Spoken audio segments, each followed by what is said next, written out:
یہ ہیں محمد عامر خان، تیز ترین بولر۔ شاہد افریدی کا کہنا ہے کہ محمد عامر کی واپسی ہو گئی ہے اور وہ ورلڈ کپ 2022 کھیلیں گے۔ محمد عامر کی واپسی ہو گئی ہے۔ جی ہاں ناظرین، آپ کو اہم اور تازہ ترین بریکنگ نیوز دے رہے ہیں کہ محمد عامر کی واپسی ورلڈ کپ کھیلیں گے، یہ شاہد افریدی نے کہا ہے۔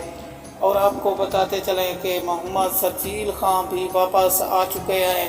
شرجیل خان کا کہنا ہے کہ میں اب پریکٹس کر رہا ہوں اور محمد عامر کے ساتھ لوٹ آیا ہوں۔ جی ہاں ناظرین، ورلڈ کپ 2022 محمد شرجیل خان اور محمد عامر اب کھیلیں گے۔ اس سے کچھ انڈیا کو فرق ہوا ہے کہ انڈیا کی ٹیم ہے وہ کہہ رہی ہے کہ محمد عامر اور شرجیل خان لوٹ آئے ہیں۔